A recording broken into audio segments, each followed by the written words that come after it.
nga po yung itsura ng sahig namin bago nga po kami mag-tiles. Punit-punit na nga po ito at talaga namang hindi na maganda tingnan. At dahil 3 years pa lang namang nangyayari itong bahay namin, kaya kung makikita nyo nga po, tatlong klase nga rin po ito ng linoleum ang nandito sa aming sahig. Syempre pag Pinoy talaga namang taon-taon nagpapalit, lalo na nga pag malapit na ang Kapaskuhan ay nagpapalit talaga ng linoleum para maganda tingnan. Iakyat na po pala yung mga upuan at itong lamesa na nga lang po yung natitira, kaya ayan binabaklas na nga ni Jowa. Pagkaakyat naman nga po ng lamesa, itong mga nasa ilalim naman nga po yung pinagtatanggal ni Jowa dahil tatanggalin niya nga muna yung mga linoleum. Babaklasin niya nga po ito lahat na para nga po pag gumawa siya ay wala na nga pong sagabal. Nag-comment nga po na ipatiles na lang, so ito na nga mga kumarites, magpapatiles na nga po kami. Pag ganitong mga bagay talaga ay hindi talaga ako basta-basta nagpapasya. Iniisip ko nga muna kung magagalaw ba yung aming puhunan o di kaya kung may matitira pang pang-allowance namin. Itong bagong linoleum nga po na nakalagay dito sa ibabaw ay mga ilang buwan pa nga lang po iyan. 6 months to 7 months pa nga lang po at punit-punit na nga po kaagad. Matagal ko na rin talaga gustong magpa-tiles, pero syempre kailangan din talaga nating pag-isipang mabuti, lalo na nga po pag meron tayong munting tindahan. Dahil priority talaga muna ang puhunan bago nga po magpagawa ng bahay ng paunti-unti. Inaayos pala ni Jowa ang pagkakatupi dyan ng mga linoleum kahit itatapon na nga po iyan sa basura. Para yung mga kukuha nga po ng basura ay hindi na mahirapan dahil nakaayos naman nga po iyan. Pinutol-putol na nga po niya ng mga maliliit para nga po mabilis lang maitupi at mabilis nga rin pong matanggal. Alam nyo ba dati kumarites na feeling ko pag nakakapunta nga po ako sa isang bahay na naka-tiles, para sa akin nga po ay sobrang yaman na nila. At humahanga din talaga ako kumarites, kaya sabi ko sana pag nagkaroon nga po kami ng munting bahay ay makapagpa-tiles nga rin po kami. So ito, kahit mabagal at paunti-unti lang sa pag-aayos ng aming bahay, ang mahalaga nga po ay hindi na nga po kami nangutang ng pampaayos namin dito.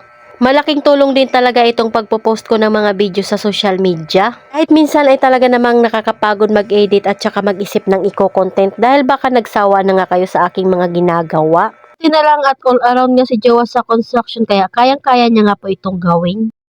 Hindi na nga namin kailangan magbayad ng skilled para gumawa dito sa bahay dahil kami lang dalawa ay kaya na. Stress na nga po kami ng hapon nag-umpisa, kaya naman tingnan nyo naman at ito pa nga lang po yung nagagawa namin, alas 4 na. Kaya naisipan ko na nga muna magtimpla ng kape para naman nga po ay makapagkape na muna kami. Sa pagtanggal pa nga lang po ng linoleum at paglinis ng sahig ay inabot nga rin po ng 1 oras dahil marami nga pong mga gamit. Mga paninda na kailangang ilipat ng maayos para hindi nga po masira. Fiesta pala dito sa lugar namin, kaya naman kagabi pa lang ay marami nga pong bumili ng mga alak. Kaya 12 AM na rin kami nakapagsara.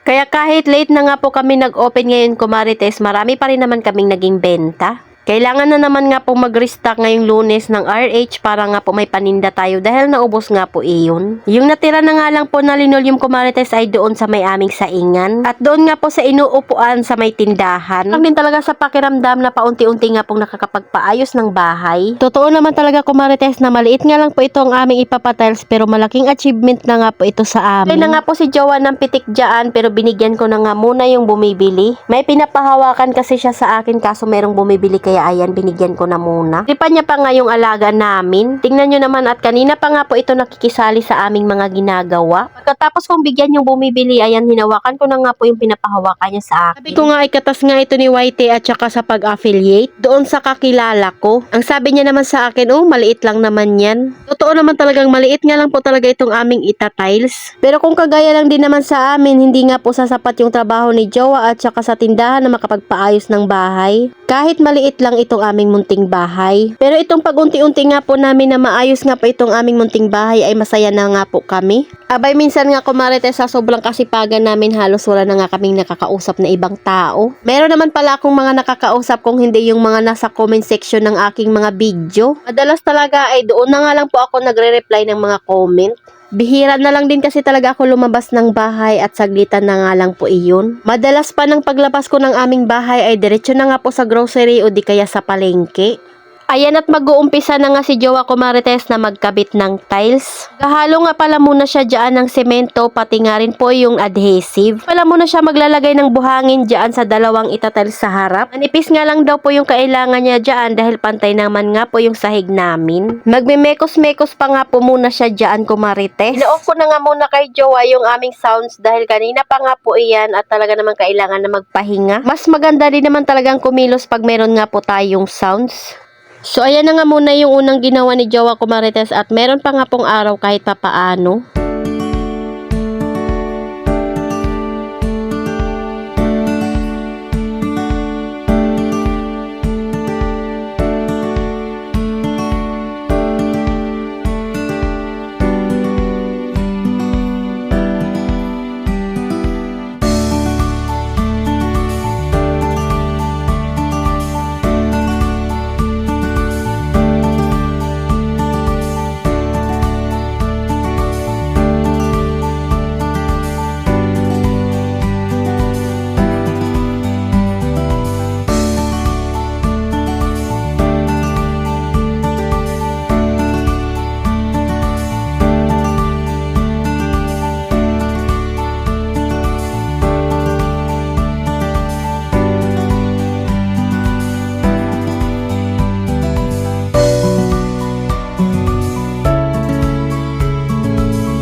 pa, pangalawang tiles na siya kumarites. Siyempre at sinusuri niya nga at tinitingnan niya nga yung design para nga po maganda tingnan pag nakasunod nga po sa design. Sabi niya nga kumarites, buti na lang talaga yung napili naming tiles ay sakto talaga yung mga sukatan.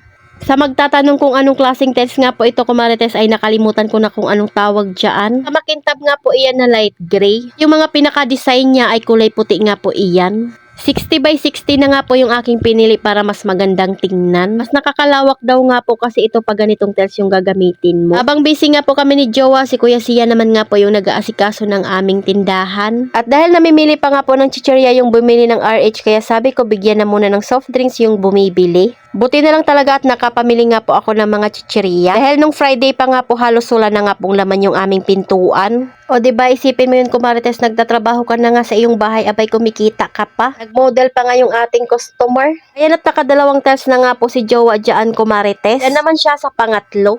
Tuwang-tuwa naman ako sa napili kong tiles kumarites dahil nagugustuhan ko nga po yung itsura niya. Mukhang madali lang tingnan yung pagtatiles kumarites pero sa totoong buhay ay matagal talaga iyang gawin. Maliit nga lang po itong ating tindahan kumarites at bahay. Tingnan nyo naman at kahit papaano ay meron pa rin tayong customer. Kumikitang kabuhayan pa nga rin po tayo.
Habang si Jowa ay busy nga po magawa ng tiles ito at nagluluto nga rin po ako ng aming uulamin. Chicken nuggets nga po ito at nag-fried chicken na nga lang din po ako. Hanggang dito na nga lang muna kumarites at abangan nyo nga yung ating part 2. Tumagal kasi siya sa kanyang ginagawa doon sa pagbaklas nga po ng mga speaker at saka amplifier. Nakit pa kasi namin iyon sa taas. Salamat sa panonood. Follow for more. God bless us. At sana i-share nyo na nga rin po itong aking video.